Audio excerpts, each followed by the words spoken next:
Overdrive today, we check out the India-bound Skoda Elroq, drive the luxurious new Mercedes-Benz EQS 580 and ride the updated TVS RR 310 on a racetrack. Hello and welcome to Overdrive. I am Soini Dutt. Is the 2024 Mercedes-Benz EQS 580 4MATIC SUV the best Mercedes electric vehicle you can buy in the country today? Well, let's dive into the design, the performance, as well as the various aspects of this SUV to find out why it might be the top pick for you from Mercedes' stable.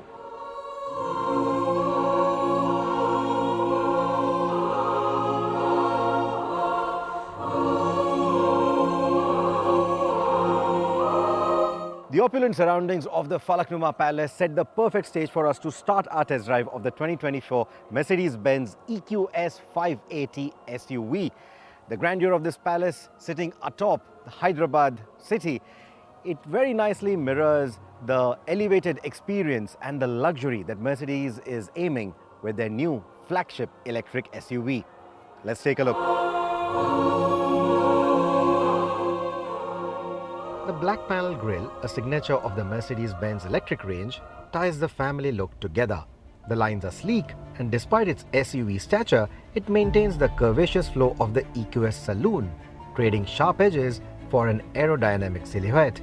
The design might be polarizing for those who have already formed an opinion about the EQS saloon, but the SUV's larger dimensions give it a more commanding presence, offering a visual heft that may win over those seeking something more substantial. There's a sense that it doesn't feel like an electric experiment anymore. It has all the bearings you need for a proper flagship.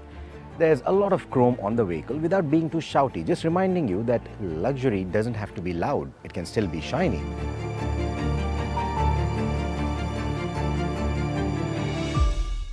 And once inside, you'll immediately notice the massive screens on the dashboard inspired by the S-Class, and that instantly gives it that modern premium feel. And I can't help it, the connection with the Falaknuma Palace just doesn't stop. This cabin will instantly remind you of some of the royal chambers from this palace. The MBUX hyperscreen sprawls across the dashboard in all its glory, much like the palace's sprawling courtyards. Except here, all your whims are catered to by pixels and processors and not by liveried butlers. And the beautiful use of leather, wood and these screens, it is a nice blend of traditional materials and a vision into the future. The cabin offers a serene experience, so you can enjoy your entertainment in absolute calm. There is a lot of sound deadening material inside the car, and even on the move, all that you hear is the hum of the electric motors. It isolates all the other sounds quite nicely. The EQS SUV, like its saloon sibling, is a showcase of tech. Everything from climate control to navigation is handled with the precision and the ease of a well-rehearsed palace orchestra.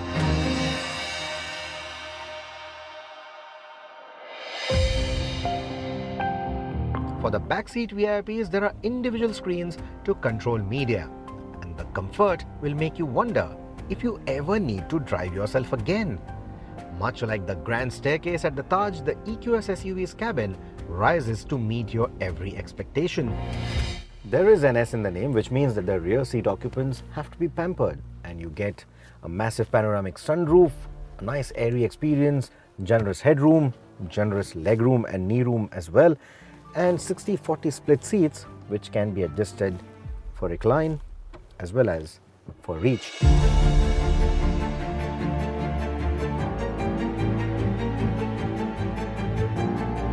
So as of now, the EQS SUV for India only comes in the 4MATIC variant, which means you get a dual motor setup. And together, these motors put out a healthy amount of power and torque. So healthy, in fact, that the car can go from 0 to 100 in 4.6 seconds, and silently at that. And that's the beauty of it. It's not only about the straight line speed, it's also about the refinement with which it does it. Electric vehicles often boast of their smooth power delivery, but the EQS SUV takes it to another level.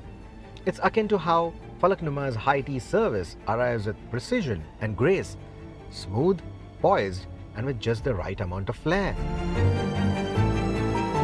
With a real-world range of about 600 kilometers, which I think should be easily doable, you won't be looking for chargers every now and then it supports fast charging, and Mercedes-Benz has been proactively adding a lot of fast chargers throughout the country. So you should be good. Now the ARAI claimed figure is over 800 kilometers, but I'll take that with a pinch of salt, at least until I do a full-blown range test with this car. The Airmatic suspension does a commendable job of keeping you insulated from rough patches even on less than perfect roads.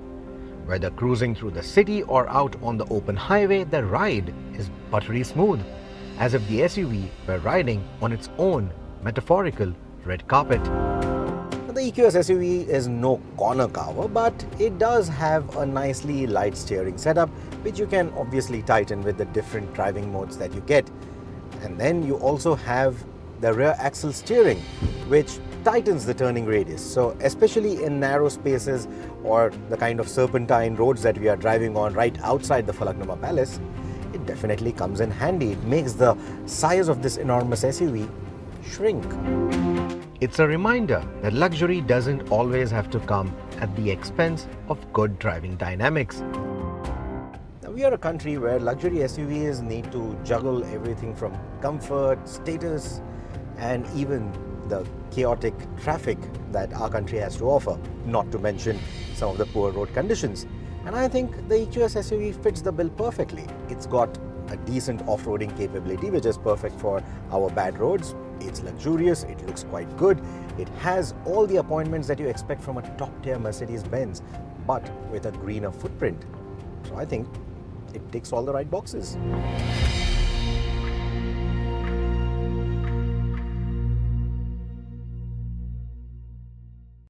But we've also driven the uber luxurious Mercedes Maybach EQS 680 SUV.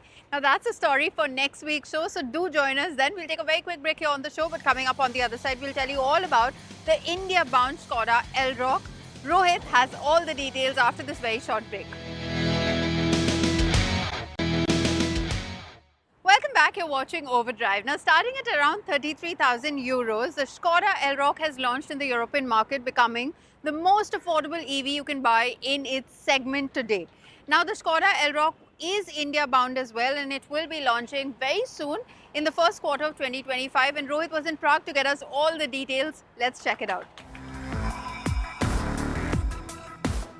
This right here is the new Skoda Elroq. It has been launched today in the European market at prices beginning at 33,000 euros. Now this is an all-new EV that sits under the Enyaq in the Skoda portfolio, and the good news is it's likely to come to India. Take a look. This is Skoda's latest EV offering. It's around the same footprint as a Skoda Karoq. So you're looking at a 4.5 odd meter length. It's got the classic silhouette, again very similar to the Karoq. No coupe roof line going on in here. Now you're going to have 3 battery options with this vehicle.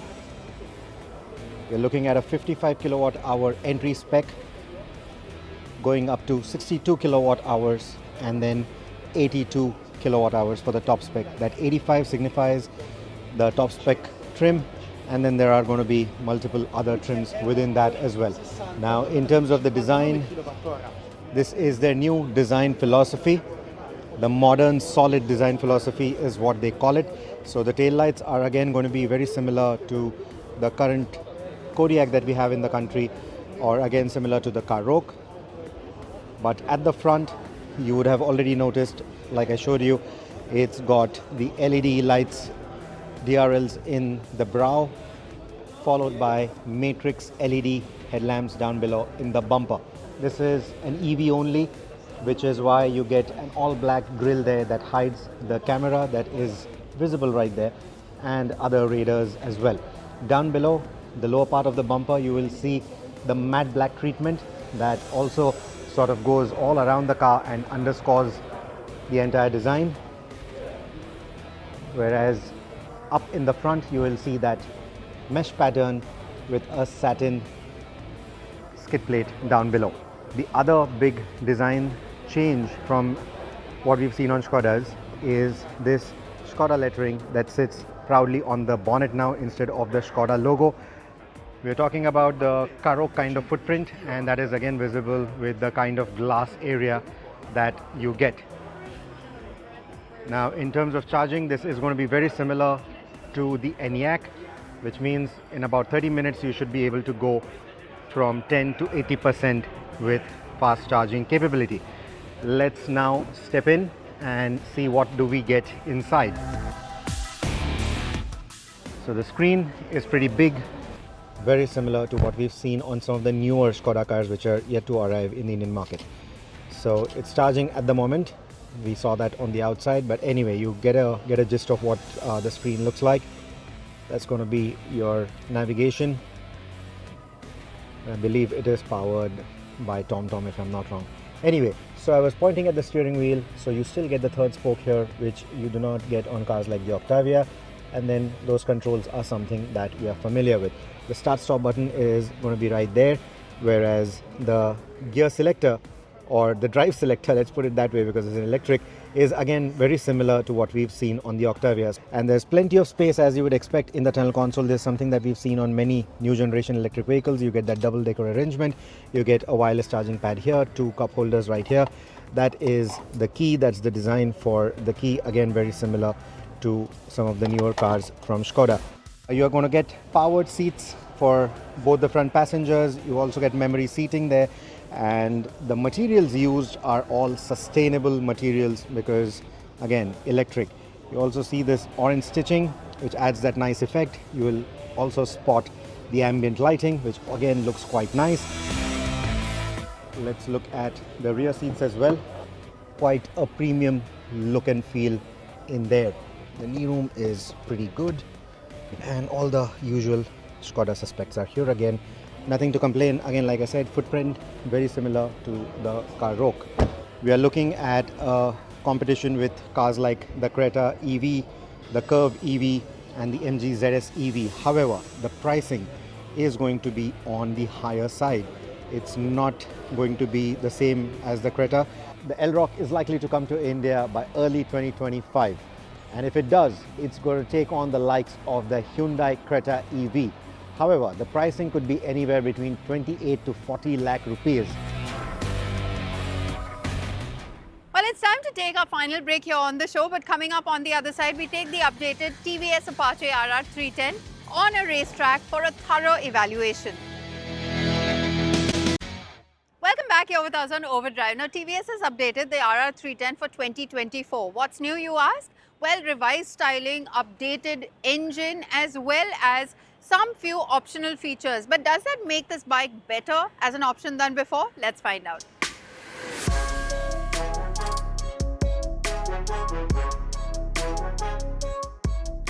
We're out here in the lovely, bright, sunny Coimbatore at the Coast High Performance Center to ride this motorcycle. Now, this is the updated for 2024 TVS Apache RR 310.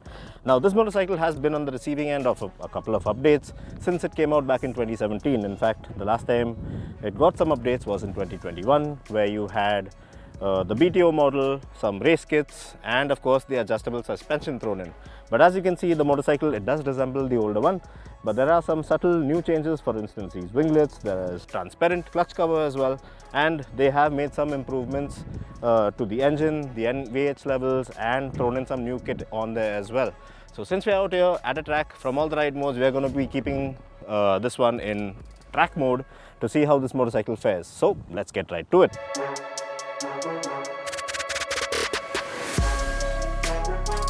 In terms of design, it pretty much resembles the previous model, which was already out, the updated 2021 model. But then again, with this one, the 2024, you get new winglets up front on the front fairing, which kind of look a bit odd, because although they might, or they seem to be really cool in terms of adding more downforce to the front, well, as you can see, there are the turn indicators that look kind of weird in that position, which are right under the winglets actually. So I'm not too sure how far that will affect the aerodynamics, but yep, that's what you get for 2024. And also back here you get a transparent cover for your clutch box. Now yeah, that looks pretty cool because you see them, you see these kind of things mostly as aftermarket fitments on bigger capacity motorcycles. So that looks quite cool.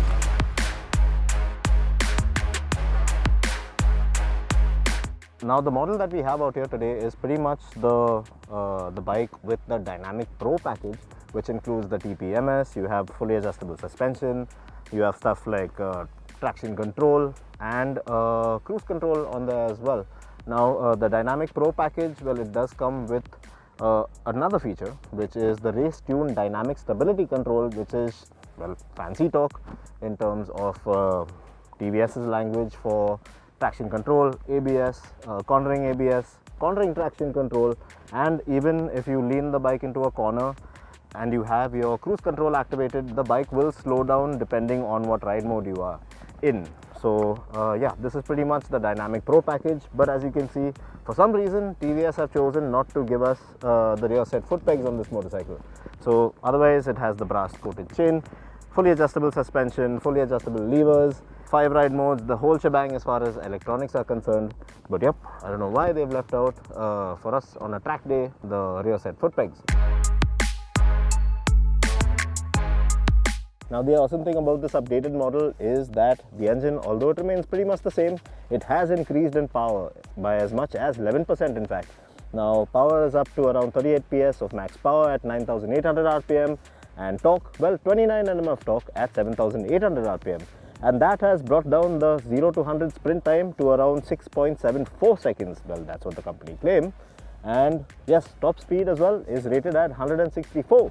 So that also is pretty impressive for this kind of machine.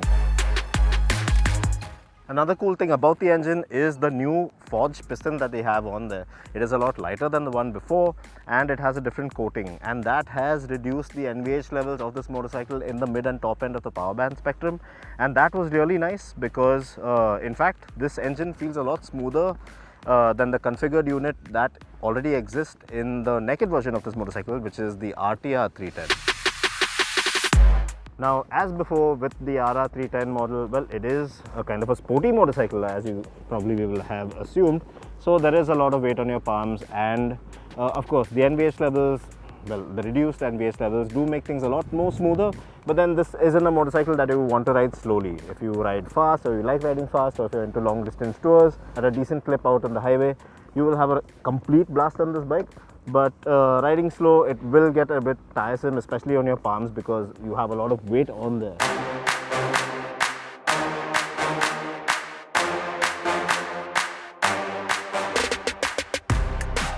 Now this updated for 2024 model is a lot more user friendly. Even the brakes and the suspension, the way it's tuned, the way you can tune it is really nice. All things considering, the tires perform really well, the Michelin Road 5s. And the only downside I see about this motorcycle is the fact that this, well, this Dynamic Pro version with the RTDSC on it, well, the only downside is, of course, you have a lot of electronics to fiddle around with, like traction control, ABS, cornering traction control, anti-wheelie, anti-stoppie and stuff like that. But then you cannot pick and choose what you want to have active and deactivated, because you only have two options. You can either have all of them active or have all of them shut off. So that is a little disappointing in a way, but hopefully with a future update they will include that feature where you can actually select what you want to be active on this motorcycle.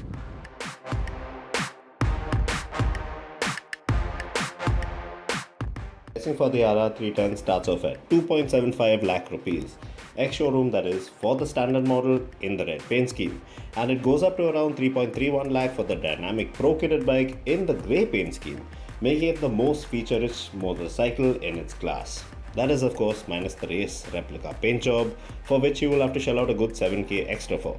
Anyway, so it feels a lot quicker now, it's just as nice and nimble, very flickable agility-wise, just as it was before, and now it's a lot more refined and not as rough around the edges as the earlier model. But it's still not the quickest bike in its class. And if you can settle for that fact, well, this updated 2024 RR 310 is a very enticing motorcycle. Yes, sure, there are others in the segment that can perform better, but this one definitely takes the cake as far as riding aids, features and factory customization goes. It looks good, and feels a lot more special now that it's not so rough. Alright, now to sum things up after our short track experience with the RR 310, the updated model, well, it in fact feels like a better motorcycle, especially because of the reduced NVH levels, more power, always welcome, and the fact that it now gets some features borrowed from the naked version of this motorcycle, which is the RTR 310, is also a good thing, obviously. But TVS also have quite a broad, expansive list of the RR models, but that's what this motorcycle is all about. It has improved, I feel, at least after riding it out on track from the earlier model, and let's see how it fares out on the road in the urban environment. Well, with that, we've come to the end of this week's episode of Overdrive. But remember, you can stay in touch with the team through our various social media platforms, and you can write to us on YouTube as well. We'll see you next week. Until then, goodbye. Many thanks for watching. Drive and ride safe.